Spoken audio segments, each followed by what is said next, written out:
The colony of New Denver sat on a rocky world orbiting the star Ross 128, far from Earth but close to human hearts.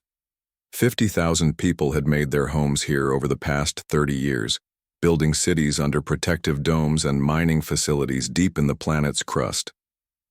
They had come seeking freedom and opportunity among the stars, and they had found both. Colonel Frank Miller stood on the observation deck of the main colony administration building, watching the last transport ship disappear into hyperspace. The evacuation had been going on for 2 weeks, but fewer than half the colonists had agreed to leave. The rest chose to stay and fight for their homes. Frank understood their choice because he had made the same one. He was a career military officer who could have returned to Earth with honor, but New Denver had become his home too. His wife was buried in the colony cemetery, and his children had grown up playing in the artificial parks under the great domes. No alien force was going to take that away without a fight. "Sir, incoming message from the defense perimeter," said Lieutenant Ben Carter, the young communications officer who had volunteered to stay behind. "Sergeant Kelly Brooks reports alien ships detected at the edge of the system." Frank nodded and activated the colony-wide communication system. His voice echoed through every building and shelter on New Denver as he spoke to his people one last time before the battle began. "Citizens of New Denver, this is Colonel Miller. The alien fleet has arrived. We knew this day would come and we've prepared as best we can. Remember, we're not just fighting for this colony. We're fighting to show these aliens that humans don't surrender our homes without making them pay a price." In the mining tunnels beneath the main settlement, Sergeant Kelly Brooks checked her equipment one more time. Her Marines had spent 2 weeks turning the underground complex into a maze of defensive positions and booby traps. If the aliens wanted to take New Denver, they would have to come down into the dark tunnels where human infantry had every advantage. Kelly was a small woman with fierce eyes and steady hands, the kind of soldier who had earned respect through years of hard fighting in dangerous places. Her squad had served together through 3 colonial conflicts, and they trusted each other completely. Now they faced their greatest challenge together. "Alvarez, Rodriguez, Patterson," Kelly called to her squad leaders. "Remember what we discussed. Hit them hard, fall back to the next position, hit them again. Make every shot count because we won't get a second chance." Above ground, Sub-Commander Rel Noxus looked down at the human colony through the main screen of his flagship.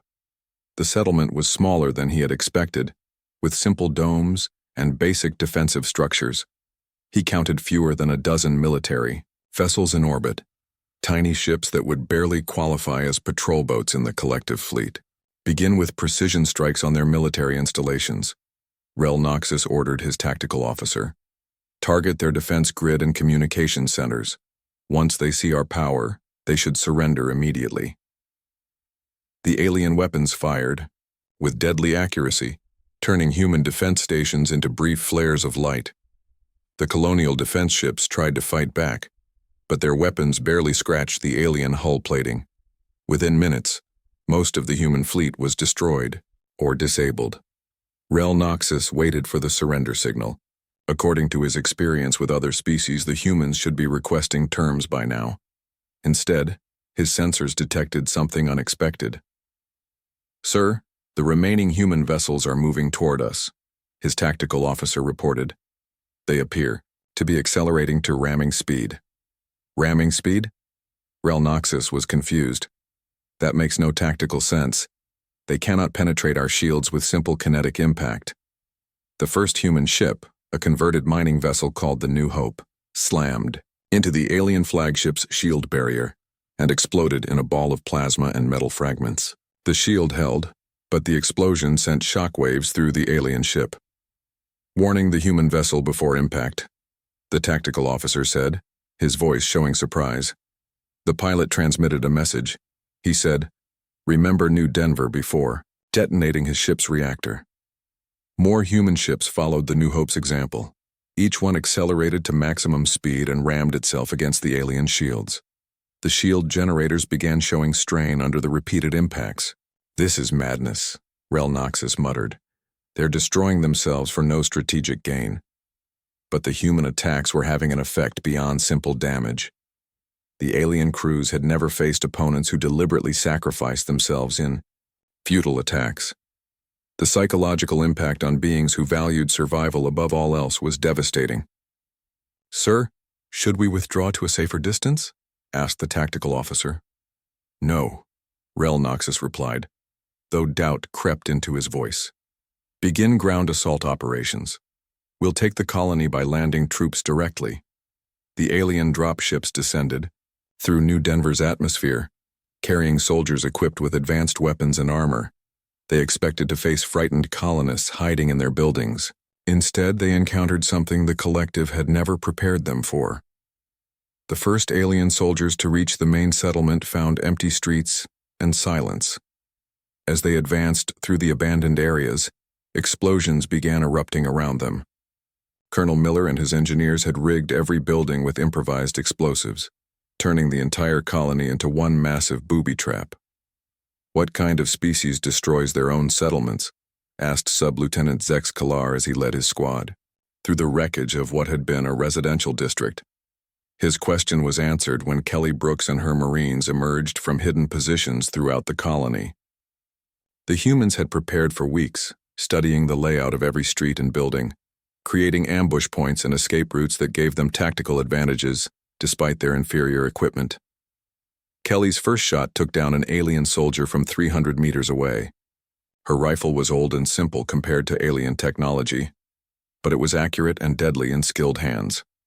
Her Marines opened fire from concealed positions, using hit-and-run tactics that the aliens couldn't counter.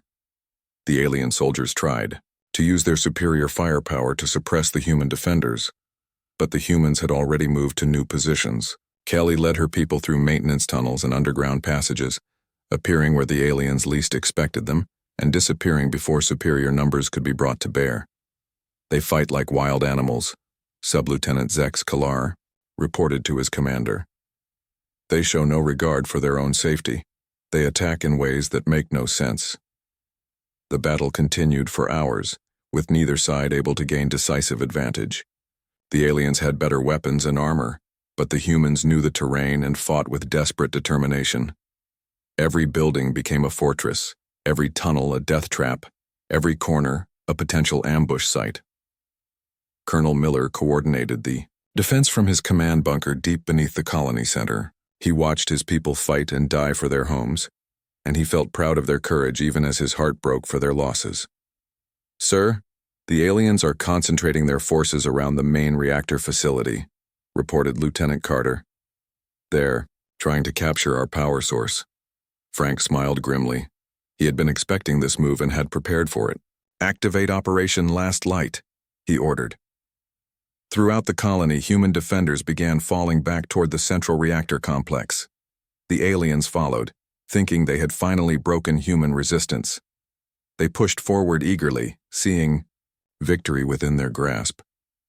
Kelly Brooks led the final retreat through the reactor complex, her surviving Marines covering each other as they moved through the massive machinery.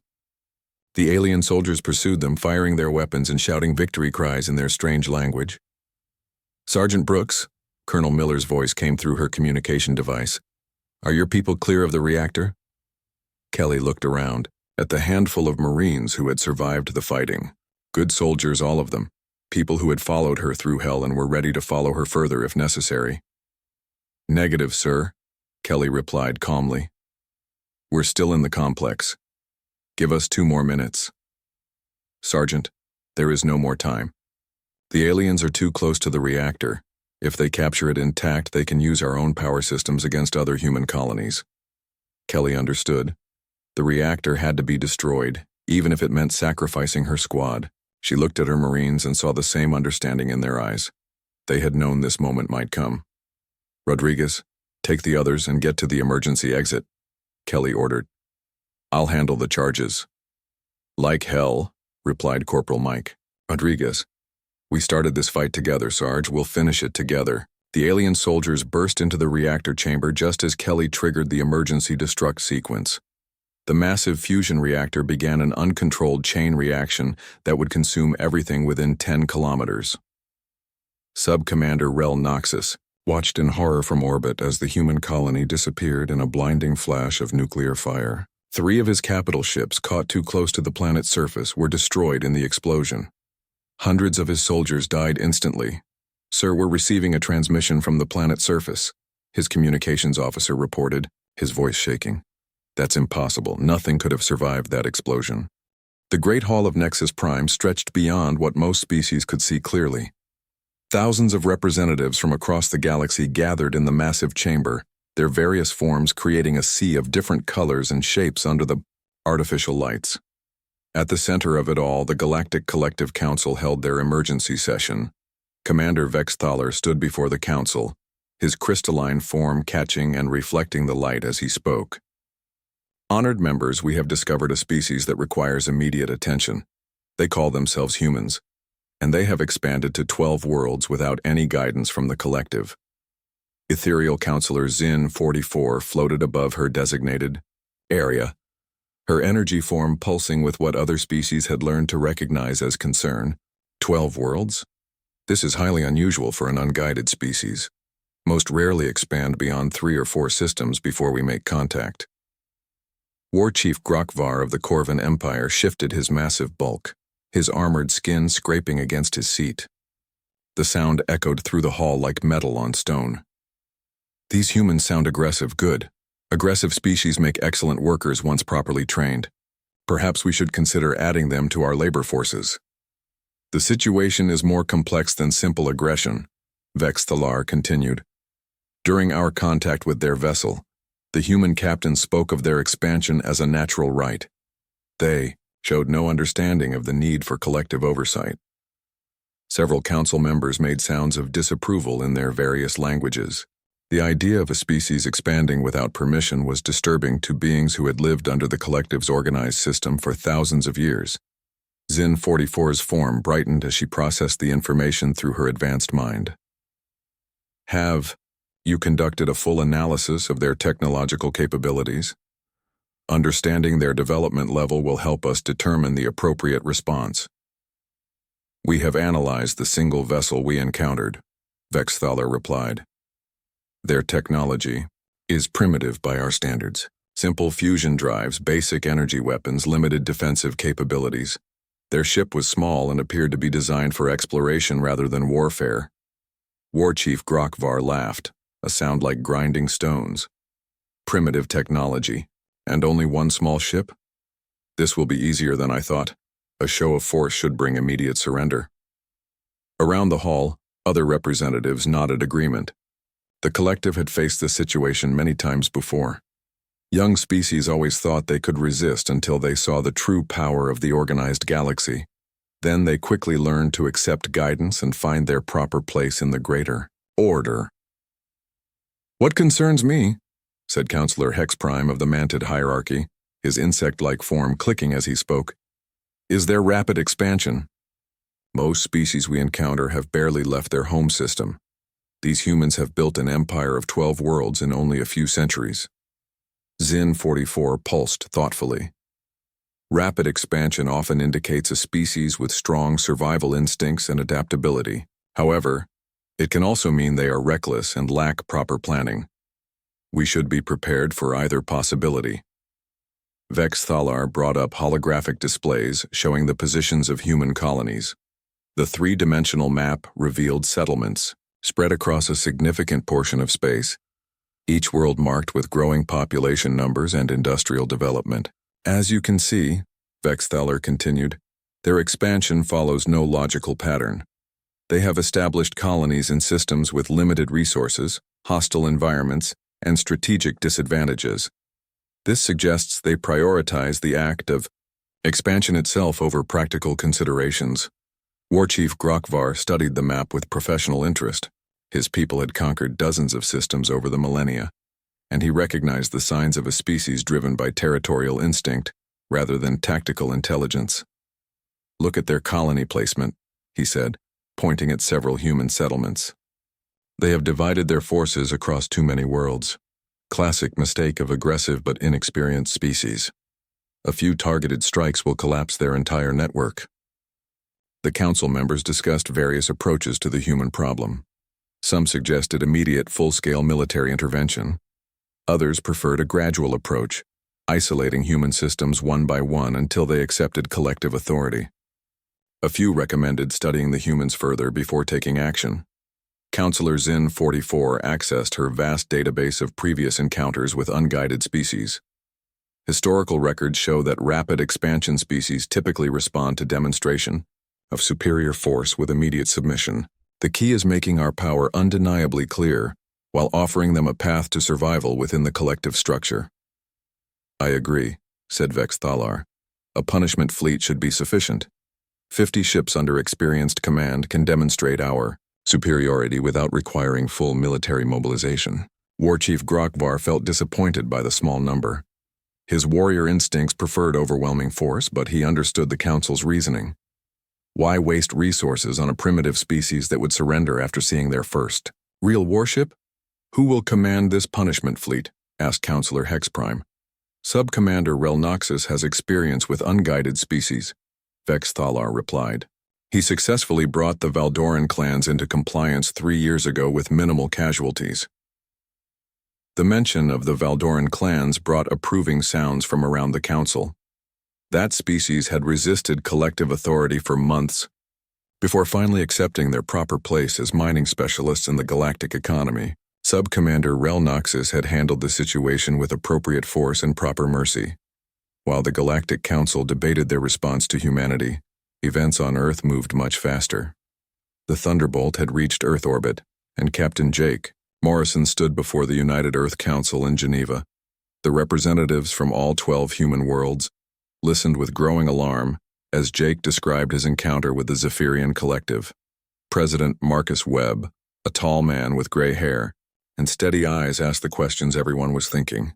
Captain Morrison, in your professional opinion, do these aliens have the power to enforce their demands? Jake thought about the crystal ships that had dwarfed his vessel, about technology that could cross interstellar space in hours instead of weeks. Mr. President, based on what I saw, they have capabilities far beyond our current technology. Their ships alone suggest a level of advancement we haven't reached. Admiral Susan Hayes leaned forward in her seat. She commanded Earth Space Defense Forces, and her mind was already calculating military possibilities. How many ships did you see, Captain? 5, Admiral. But Commander Vex Thalar spoke as if they represented a much larger organization. The way he talked about the Galactic Collective suggested thousands of member species across the galaxy. Dr. Alan Price, head of the Department of Xenological Affairs, had been studying the recorded communication from the alien encounter. The main language patterns suggest a highly organized society with established procedures for dealing with situations like ours. They've done this before, many times. President Webb stood up and walked to the large window overlooking Lake Geneva. Outside, people went about their normal lives, unaware that the future of humanity was being decided in this room. 30 days, he said quietly. They gave us 30 days to abandon our colonies and accept their authority. Mr. President, Admiral, Hayes said, I recommend immediate mobilization of all military assets. Even if we can't match their technology, we need to be prepared for the worst. Agreed, Webb replied. Admiral, begin full military preparation. Dr. Price, I want every scientist working on understanding alien technology. Captain Morrison, you and your crew will work with both departments. Your first-hand experience is invaluable. As the meeting ended and the representatives prepared to return to their worlds, none of them noticed the small monitoring device that had been tracking the Thunderbolt since its return to Earth. Sub-Commander Relnoxus watched the human military preparations with amusement from his command ship at the edge of the solar system. Look at them scramble, he said to his tactical officer. Like insects preparing for winter, they actually think their primitive weapons can threaten us. The tactical officer studied the human fleet movements on his display. Sir, they are mobilizing everything they have. Should we be concerned about the numbers? Relnoxus made the Zephyrian equivalent of laughter, a sound like crystal chimes in the wind. Numbers mean nothing without proper technology and training. We could destroy their entire fleet with 10 ships. 50 ships is absurd overkill, but the Council wants to be certain of quick surrender. He watched as human ships gathered around Earth and began moving toward the outer colonies. Their movements were clumsy and predictable, their formations clearly designed by minds that had never faced real interstellar warfare. Set course for their outer colony in the Ross 128 system, Relnoxus ordered. We'll start with their weakest, settlement, and work inward. Once they see a few colonies destroyed, the rest will surrender immediately. The punishment fleet began moving toward human space, confident in their superior technology and experience. None of the alien commanders had bothered to study human history, to understand what happened when someone threatened humanity's freedom. The stars looked different through the main screen of the UES Thunderbolt. Captain Jake Morrison had been staring at them for 3 years now, watching the endless black space between worlds. His ship moved slowly through the Kepler 442 system, checking each planet and moon for signs of life or useful materials. Jake rubbed his tired eyes and looked around the bridge. Lisa Bennett sat at the weapons station, her fingers dancing over the controls as she ran another system check. She was the best tactical officer Jake had ever worked with, quick to think and faster to act when danger came their way. Carlos Rodriguez bent over his engineering console, muttering in Spanish as he fixed another small problem with the ship's systems. The Thunderbolt was getting old, and Carlos spent most of his time keeping her running. Amy Foster listened to radio signals from space through her headphones, searching for any sign that humans were not alone in the universe. They had been exploring space for almost 400 years now, but they had never found another intelligent species. Earth had 12 colonies spread across different star systems, and all of them were growing bigger every year. Humans kept pushing further into space, building new homes on distant worlds and searching for others like themselves. Jake stood up from his captain's chair and walked to the main screen. The fourth planet in this system looked promising. It had water and the right temperature for human life. Maybe in a few years, ships would come here to build another colony. The thought made him smile. His grandfather had helped build the colony on New Terra, and Jake remembered the stories about those early days when everything was new and dangerous. Amy suddenly pulled off her headphones and turned around fast. Her face was pale and her hands were shaking. "Captain, you need to hear this," she said, her voice barely above a whisper. Jake hurried to her station. "What is it, Amy?" "Sir, I'm picking up a signal. It's not human. It's not like anything I've ever heard before." Amy's fingers moved over her controls and strange sounds filled the bridge. The noise was like music, but not any music humans had ever made. It rose and fell in patterns that seemed to have meaning. Lisa jumped up from her weapons station and ran to the scanner. "Captain, I'm reading massive energy signatures coming from the edge of the system. Something big is heading our way." Carlos looked up from his engineering station, his tools forgotten in his hands. "Sir, whatever it is, it's using technology we don't understand. The energy readings are off the charts." Jake felt his heart beating faster. After centuries of searching, had they finally found another intelligent species? He took a deep breath and tried to stay calm. "Amy, can you translate any of that signal?"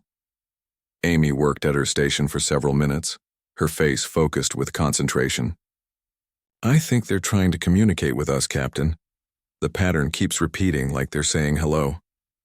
Through the main screen, they watched as 5 enormous ships appeared in the distance. The vessels were beautiful and terrifying at the same time. They looked like they were made of crystal and light, their surfaces reflecting the star's glow, in rainbow colors. Each ship was at least 10 times bigger than the Thunderbolt. "My God," Lisa whispered. "Look at the size of them." The alien ships moved toward the Thunderbolt with smooth grace, like fish swimming through water. As they got closer, Amy's translation equipment began working better. The strange music became clearer, and words started forming on her screen. "Greetings, small vessel," the message read. "We are the Zephyrian Collective. You are not known to us.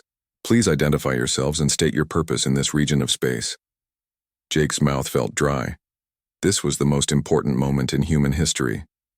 He cleared his throat and nodded to Amy. "Open a channel." "Channel open, sir."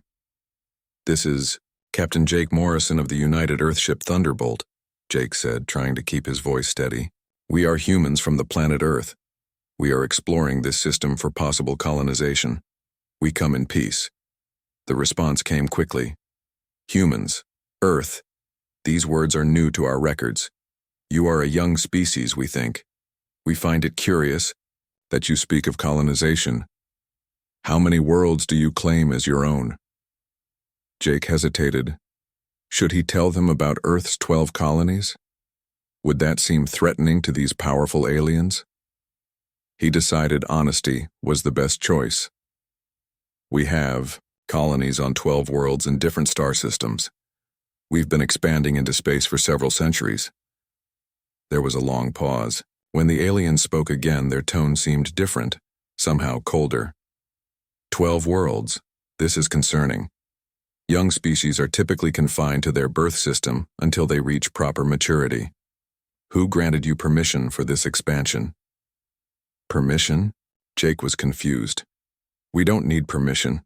We explore and colonize worlds that have no intelligent life. We harm no one.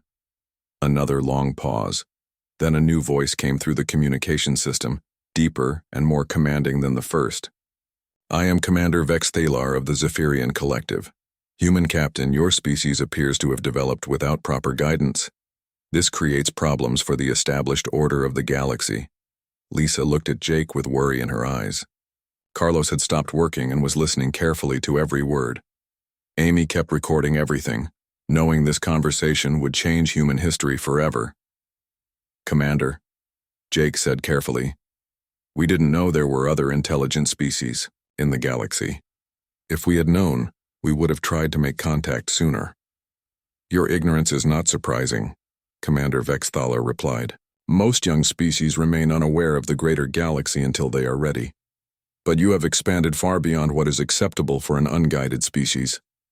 This situation requires correction." The word correction sent chills down Jake's spine. "What do you mean by correction?" "The Galactic Collective exists to maintain order among all intelligent species. When young species like yours grow too quickly without proper oversight, they can cause disruption. We have seen this before. The solution is simple. You will abandon all colonies beyond your birth system and accept collective guidance for your future development." Jake felt anger rising in his chest. These aliens were telling humans to give up their homes, their lives, their freedom. "Commander, with respect, we cannot abandon our colonies. Millions of people live on those worlds. They are our homes. This is not a request, Human Captain. This is a requirement.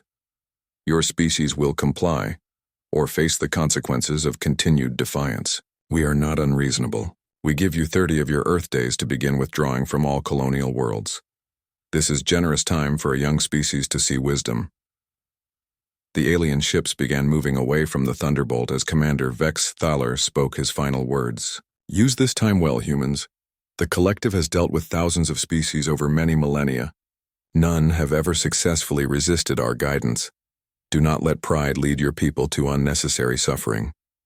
The communication ended, and the 5 crystal ships disappeared into hyperspace, leaving the Thunderbolt alone among the stars.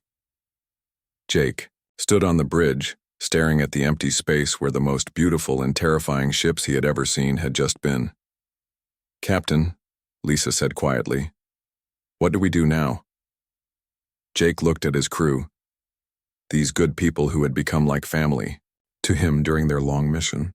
He thought about Earth, about the colonies, about millions of humans who had no idea their entire way of life had just been threatened by beings from the stars. "We go home," Jake said. "We go home and tell everyone what just happened. And then, we figure out what humans do when someone tries to put us in a cage." The Great Council Chamber of Nexus Prime had never seen such chaos. Representatives from hundreds of species shouted in dozens of languages as news of the New Denver incident spread throughout the Galactic Collective. Sub-Commander Rel Noxus stood before the emergency assembly, his crystalline form dim with exhaustion and something the other species had rarely seen in a Zephyrian: fear. War Chief Grokvar slammed his armored fist on the council table, creating a sound like thunder that echoed through the vast hall. "This is unacceptable. No primitive species has ever destroyed one of our fleets. The humans must be taught their place with overwhelming force. 50 ships, Ethereal Counselor Zin-44 said, her energy form pulsing with agitation. They destroyed or damaged 50 of our vessels with mining equipment and suicide attacks. This does not match any behavior pattern in our databases. Commander Vexthaler reviewed the battle reports on his holographic display, his expression growing more troubled with each detail. Sub-Commander Rel Noxus explained to the Council how a primitive colony managed to inflict such casualties on a modern fleet. Rel Noxus straightened his form, though the exhaustion was clear in his voice. Honored Council, the humans did not fight according to any known tactical doctrine. They used their own ships as kinetic weapons, their own buildings as explosive devices, their own power systems as nuclear bombs. When faced with certain defeat, they chose mutual destruction over surrender. Impossible, said Counselor Hex Prime, of the Mantid hierarchy. All species have survival instincts. It is the foundation of intelligence. Not these humans, Rel Noxus replied. Their final message made their position clear.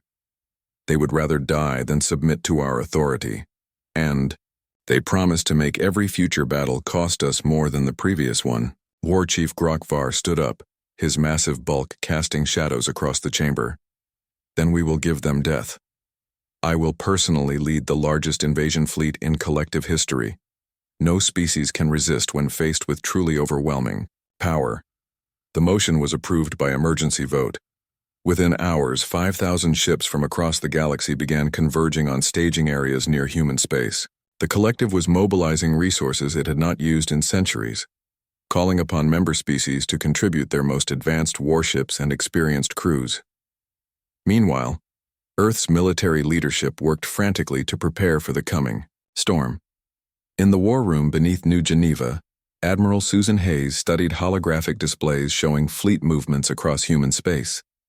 General Patricia Stone reviewed ground defense plans while Dr. Helen Walsh reported on reverse engineering efforts with captured alien technology. The preliminary analysis of the Zephyrian wreckage from New Denver is promising, Dr. Walsh said, her tired eyes bright with scientific excitement. Their shield technology operates on principles we can understand and potentially counter. Their hull materials are advanced, but not invulnerable. President Marcus Webb entered the war room, his face showing the strain of sleepless nights spent coordinating humanity's response to the alien threat. What's our status, Admiral? Admiral Hayes highlighted their defensive positions on the main display. All 12 colony worlds are fortified and ready. We've distributed our fleet to protect the most critical systems. Commander Peter Jackson has deployed our new AI-controlled drone swarms throughout the outer systems. Drone swarms? Webb asked. Dr. Walsh stepped forward with obvious pride. Our most successful reverse engineering project. We've created automated defense networks that can operate without human control. Each drone is small and individually weak, but they operate in coordinated groups of thousands. General Stone added her own report. Ground forces are prepared for extended siege warfare on all colony worlds. We've learned from New Denver's example. Every settlement is prepared for last resort, destruction rather than capture. Webb nodded grimly. The decision to prepare for total war rather than negotiation had been difficult, but New Denver's sacrifice had shown the true nature of the alien threat. The collective demanded complete submission or total destruction. Humanity would give them neither. Sir, Admiral Hayes said, I should mention that our total fleet strength is approximately 800 ships. Intelligence suggests the aliens are bringing 5,000. Understood, Webb replied.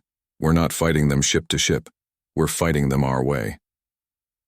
3 weeks later, the largest military force in galactic history entered the Sol system. War Chief Grokvar commanded the invasion from his flagship, a massive vessel that dwarfed most space stations. Around him stretched a fleet that could conquer star systems with ease, representing the combined military might of dozens of advanced civilizations. Deploy battle formations, Grokvar ordered. We will advance on Earth directly and end this resistance quickly. His tactical officers began arranging the enormous fleet into attack formations. confident that no force in the galaxy could resist such overwhelming power. The human defenders scattered before them, their small ships fleeing toward the inner planets like frightened animals. Captain Nathan Cross commanded the UES Defiance, humanity's most advanced warship. Around him, the human fleet fell back according to plan, drawing the alien armada deeper into the solar system, while automated systems prepared for the real battle to begin. "All ships, maintain retreat formation," Nathan ordered. "Wait for Admiral Hayes' signal." The alien fleet pursued eagerly, thinking they had broken human morale with their superior numbers. War Chief Grokvar watched the fleeing human ships with satisfaction, already planning the occupation of Earth and the distribution of human colonies among collective member species. Then Commander Peter Jackson triggered Operation Swarm. Throughout the solar system, hidden drone factories that had been working for weeks suddenly released their products. Millions of small automated craft emerged from asteroid mining stations, orbital platforms, and concealed bases throughout human space. Each drone was no bigger than a fighter craft, but they moved with perfect coordination and deadly purpose. "Sir, we're detecting massive numbers of small craft approaching from all vectors," reported Grokvar's tactical officer. "Estimate 12 million individual targets." 12 million? Grokvar was stunned. "That's impossible. No species has manufacturing capacity for such numbers."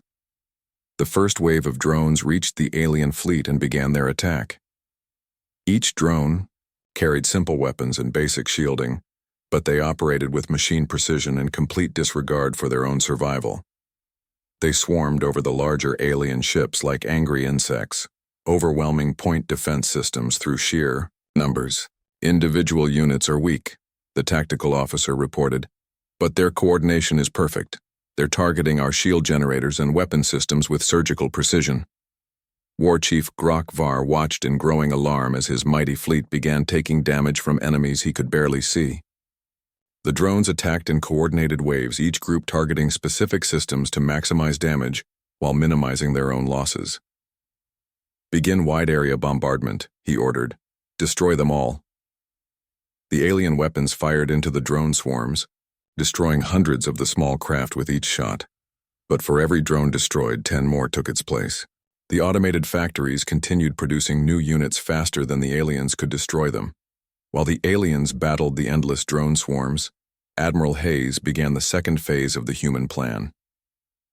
"All ships, begin attack pattern chaos." The IU human fleet stopped retreating and attacked from every direction at once. Instead of forming traditional battle lines, human captains used tactics that seemed to make no sense by conventional standards. Ships attacked alone, in small groups from unexpected angles, using strategies that seemed random but were actually carefully coordinated chaos. Lieutenant Sarah Murphy piloted her fighter through the alien formation, her craft barely avoiding collision with massive enemy ships. Her mission was simple: reach the alien command vessel and deliver humanity's message directly to its leader. "Control, this is Murphy," she reported over her radio. "Beginning final approach to target." "Sarah, you don't have to do this," came the reply from Admiral Hayes. "We can find another way." "No, Admiral. This is the only way to make them understand who they're fighting." Sarah's fighter was damaged and losing power, but she guided it with expert skill toward War Chief Grokvar's flagship. Her ship's weapons were gone, her shields were down, but she still had one weapon left: herself. War Chief Grokvar saw the small human fighter approaching his ship and laughed. "One tiny vessel thinks it can threaten this flagship. Destroy it." But Sarah's fighter was too small and too fast for the massive ship's weapons to target effectively. She slipped past the defensive fire and aimed her craft directly at the command bridge. "This is Lieutenant Sarah Murphy of the United Earth Defense Force," she broadcast on all frequencies as her fighter accelerated toward impact. "Message for the Galactic Collective: humans don't surrender, humans don't submit, and humans don't forget." The fighter struck the alien flagship's bridge with devastating force. Sarah had overloaded her ship's reactor before impact, creating an explosion that punched through even the advanced alien shields. War Chief Grokvar and his entire command staff died instantly. The psychological impact on the alien fleet was immediate and devastating. The Great Council chamber of Nexus Prime felt different now. Where once there had been confident voices discussing the management of lesser species, now there was only nervous whispers and fearful glances. The Galactic Collective had ruled the galaxy for 10,000 years, but everything had changed in the span of a few months. Commander Vex Thalar stood before the emergency assembly, but his crystalline form was cracked and dim. He was one of only 12 Zephyrian commanders to survive the human war, and the experience had broken something fundamental in his understanding of the universe. "Honored Council," he said, his voice barely audible in the vast chamber, "I must report the complete failure of our military response to the human situation. Of the 5,000 ships that entered human space, fewer than 800 returned. War Chief Grokvar is dead, along with most of our senior military leadership. Ethereal Counselor Zin 44 pulsed with distress, her energy form flickering, unstably. How is this possible? Our forces represented the combined military might of 47 species. No single world has ever resisted such power." "The humans are not a single world," Vexthaler replied. "They are 12 worlds, each one prepared to die rather than surrender. They fight with weapons we had not considered, their own willingness, to sacrifice everything for freedom." Around the chamber, representatives from dozens of species shifted uncomfortably. The news from human space had already begun spreading throughout the galaxy, and the implications were terrifying. If humans could defeat the Collective's greatest military force, what did that mean for the established order that had governed galactic civilization for millennia? Counselor Hex Prime clicked his mandibles nervously. What exactly happened in the Sol system? Our survivors' reports are contradictory and often incoherent. Vex Thaler activated holographic displays showing the battle's progression. The humans used tactics that violated every principle of conventional warfare. They deployed millions of automated weapons platforms, coordinated attacks from impossible angles, and culminated their defense with individual pilots deliberately crashing their ships into our vessels. "Suicide attacks," muttered Subdirector Kless of the Aquatic Consortium. "We have records of such tactics from primitive species, but never on this scale." "It was not mere suicide," Vexthaler corrected. "Each attack was precisely calculated for maximum damage to our forces. They turned their own deaths into weapons more devastating than our most advanced armaments." The council chamber fell silent as the representatives absorbed this information. The concept of intelligent beings choosing death over submission was so alien to their thinking that many found it difficult to process. "What of their technological capabilities?" asked Zin 44. "Surely their equipment remains primitive compared to ours." "No longer," Vexthaler replied grimly. "They have successfully reverse-engineered our technology and improved upon it. Their automated weapons systems show innovation beyond anything in our databases. They have taken our knowledge and made it serve purposes we never imagined." The truth was even worse than Vexthalar reported. Human engineers had not simply copied alien technology, but had fundamentally reimagined it. Where the aliens saw tools for control and conquest, humans saw instruments of freedom and defense. The same principles that powered collective warships now drove human innovations that turned every piece of space debris into a potential weapon. While the Galactic Council struggled to comprehend their defeat, humanity was experiencing its own transformation. On Earth, President Marcus Webb addressed a joint session of the World Congress, but his audience now included representatives from species across the galaxy who had quietly approached Earth seeking alliance or neutrality agreements. 6 months ago, Webb said, "we were an isolated species exploring the galaxy in ignorance of the greater civilizations around us. Today, we stand as equals among the stars, having proven that freedom cannot be conquered by any force, no matter how overwhelming." In the audience, Ambassador Trell of the Centaurian Republic listened with careful attention.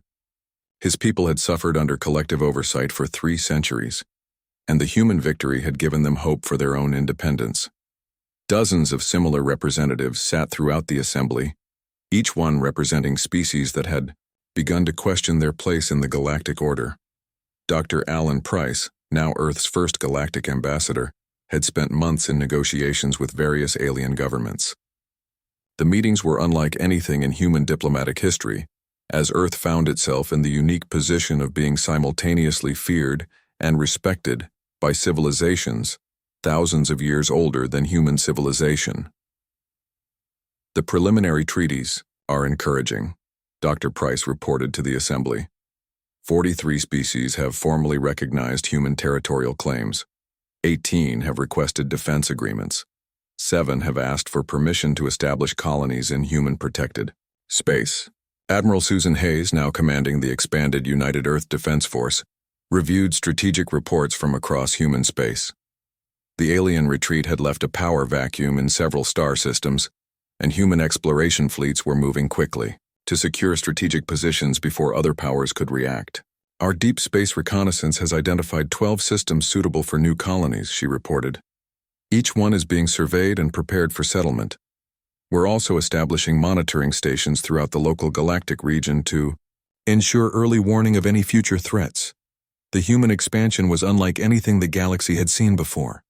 Where other species colonized for resources or strategic advantage, humans seemed driven by pure love of exploration and settlement. Every new world became a potential fortress, every colony a base for further expansion. Commander Vex Thaler experienced this reality firsthand when he was selected to lead the collective's diplomatic mission to Earth. The journey to human space had once been a routine exercise of power projection. Now it felt like entering the territory of a sleeping predator. Incoming. Transmission from Earth Defense Command, his communications officer reported as they approached the Sol system. We're being directed to a neutral meeting station in the asteroid belt. The meeting station was a marvel of human engineering, built from captured alien technology and human innovation. It rotated slowly in the void between Mars and Jupiter, its modular construction allowing for rapid expansion and modification. Defense platforms surrounded it, each one bristling with weapons that combined the best of human and alien design. Dr. Price met Vex Thaler in the station's main conference room, a chamber designed to accommodate representatives from multiple species while projecting an atmosphere of calm professionalism. The human diplomat wore simple clothing and spoke in measured tones, but Vex Thaler could sense the quiet confidence that came from representing a species that had proven its strength.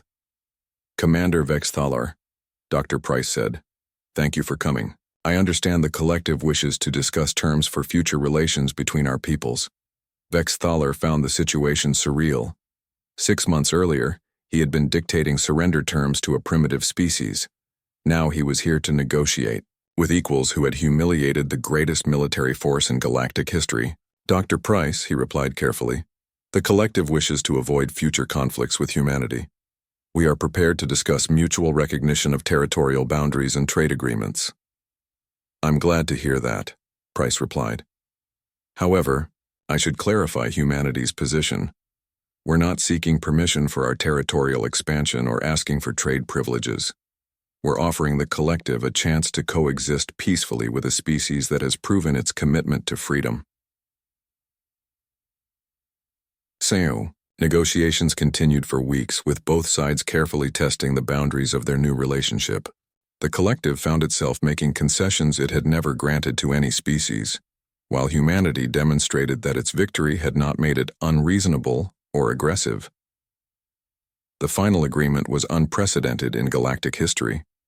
Humanity would be recognized as a sovereign power with exclusive rights to its claimed territories. The collective would cease all interference in human expansion and development. Both sides would establish formal diplomatic relations and limited trade agreements. Most importantly, the treaty included a provision that would reshape galactic politics. Any species seeking independence from collective oversight could request human protection and support. The clause was carefully worded to avoid direct confrontation, but its implications were clear. 1 year after the first contact in the Kepler 442 system, Admiral Jake Morrison stood on the bridge of his new flagship, the UES Liberator. His mission was to lead humanity's first deep space exploration fleet beyond the established galactic territories, into regions no species had explored for thousands of years. Navigation reports ready for jump to the Magellanic Clouds, his tactical officer reported. All ships in the fleet are prepared for extended operations. Jake looked through the main screen at the dozen ships under his command, each one representing humanity's determination to continue exploring and expanding, regardless of alien opposition. These vessels carried the most advanced technology humanity had developed, along with crews selected from every human world. "Begin the jump sequence," Jake ordered. "Let's go see what's out there."